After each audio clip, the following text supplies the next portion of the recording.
கர்த்தருடைய பரிசுத்தமுள்ள நாமத்திற்கு ஸ்தோத்திரம். இன்றைய நாளின் கர்த்தருடைய வார்த்தையாக யோவேல் தீர்க்க தரிசன புஸ்தகம் 2ஆம் அதிகாரம் 13ஆம் வசனம். நீங்கள் உங்கள் வஸ்திரங்களை அல்ல, உங்கள் இருதயங்களை கிழித்து உங்கள் தேவனாகிய கர்த்தரிடத்தில் திரும்புங்கள். அவர் இரக்கமும் மன உருக்கமும் நீடிய சாந்தமும் மிகுந்த கிருபையும் உள்ளவர். அவர் தீங்குக்கு மனஸ்தாபப்படுகிறவருமாய் இருக்கிறார். நம்முடைய ஆண்டவராகிய இயேசுவை, நம்முடைய வல்லமை உள்ள தேவனாகிய கர்த்தரை குறித்து மிகவும் அழகாக இந்த இடத்திலே சொல்லப்பட்டிருக்கிறது. அநேக இடங்களிலே நாம் பார்க்கிறோம், வஸ்திரங்களை கிழிக்கிறார்கள், தன்னுடைய சரீரத்தினுடைய பல பகுதிகளை கிழித்து கொண்டு தங்களுடைய தெய்வத்தை நோக்கி ஓடுகிறார்கள். ஆனால் வேதம் நமக்கு போதிக்கிறது, நீ வஸ்திரங்களை கிழிக்க வேண்டிய அவசியம் அல்ல, உன் இருதயத்தை கிழித்து என்னிடத்திலே திரும்பு.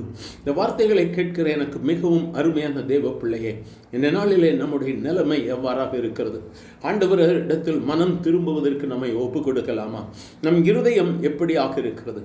நம் முழுமையாக ஆண்டவரிடத்தில் இணைந்து செயல்பட முடியாதபடிக்கு இருதயத்தில் ஏதாவது கடினமான காரியங்கள், எனக்கு அல்லது என் குடும்பத்திற்கு தனிப்பட்ட வாழ்க்கை என்று சொல்லி நாம் சில ரகசியங்களை வைத்துக்கொண்டு நாம் ஆண்டவரிடத்தில் மேன்மையை பெற்றுக்கொள்ள முடியாது.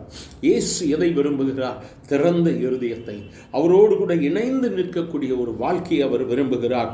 வேதம் சொல்லுகிறது, அவர் இரக்கமும் மன உருக்கமும் நீடிய சாந்தமும் மிகுந்த கிருபையும் உள்ளவர்.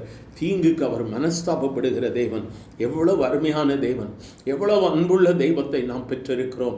அவர் விரும்புகிறது எல்லாம் ஒன்றே ஒன்றுதான், உங்கள் இருதயத்தை கிழித்து தேவனிடத்தில் திரும்புங்கள். இருதயத்தில் இருக்கிற வேண்டாதவைகள், இருதயத்தில் இருக்கிற வஞ்சகம், இருதயத்தில் இருக்கிற சூதான காரியங்கள், மற்றவர்களை குறித்து தவறான மதிப்பீடுகளை இருதயத்தில் வைத்திருக்கிறோமா? ஆராய்ந்து பார்க்கலாம். மற்றவர்களை குறித்து தவறான எண்ணங்கள், யாரோ ஒருவர் சொன்னதை கேட்டு இவன் தவறான மனிதன், இவள் ஒரு தவறான மனுஷி என்று சொல்லி நாமே நியாயம் தீர்த்திருக்கிறோமா? கண்களினால் காணாதபடிக்கு ஆண்டவர் நமக்கு சொல்லாத காரியங்களில் நியாயம் தீர்த்திருக்கிறோமா என்று நாமே ஆராய்ந்து பார்க்கலாம்.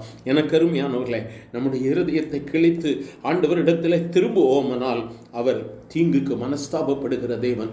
என்ன நாளிலே நம்மை தாழ்த்தி, ஆண்டவரே இந்த உம்முடைய சமூகத்தில் வந்திருக்கிறேன்ப்பா, நான் செய்த தவறுகளை மன்னித்து விடும், எனக்கு ஒரு புதிய வாழ்க்கையை தாரும் ஆண்டவரே என்று சொல்லி என்னுடைய வஸ்திரத்தை அல்ல, என் இதயத்தை கிழித்தும் இடத்திலே வருகிறேன். கண்ணீரோடு வருகிறேன்ப்பா, நான் கெம்பீரத்தோடு கூட எழும்ப வேண்டும், கண்ணீரோடு கூட விதைக்கிறேன், கெம்பீரத்தோடு கூட அறுக்க வேண்டும் என்று சொல்லி ஆண்டவரை நோக்கி பார்க்கும் பொழுது எனக்கு அருமையான தேவ பிள்ளையே, இன்று உன்னுடைய வாழ்வின் வெற்றியின் நாளாக இருக்கும். உன் தோல்விகளை இயேசு எடுத்து போடுவார். அவரை நோக்கி பார்க்கலாமா? எங்கள் அன்பின் ஆண்டவரே, ஆசீர்வதிக்கப்பட்ட இந்த நல்ல காலை வேளைக்காக நன்றி அப்பா. பலவித சூழல்களில் இந்த வார்த்தையை கேட்டுக்கொண்டிருக்கிற உம்முடைய பிள்ளைகள் தங்களை முழுமையாக தாழ்த்தி, எங்கள் வாழ்வில் அற்புதங்கள் வேண்டும் ஆண்டவரே, அதிசயங்கள் நடக்க வேண்டும், தடைகள் மாற வேண்டும், பிள்ளைகள் வாழ்வில், படிப்பில், இன்னும் தனிப்பட்ட வாழ்வில் என்று சொல்லி உம்மை நோக்கி கூப்பிடுகிற ஒவ்வொருவரும் மேலும் உம்முடைய வல்லமை இப்பொழுது இறங்கும்படியாய் ஒருமனப்பட்டு ஜெபிக்கிறோம். இந்த நாள் ஒரு விடுதலையின் நாளாக இருக்கட்டும், வெற்றியின் நாளாக இருக்கட்டும்.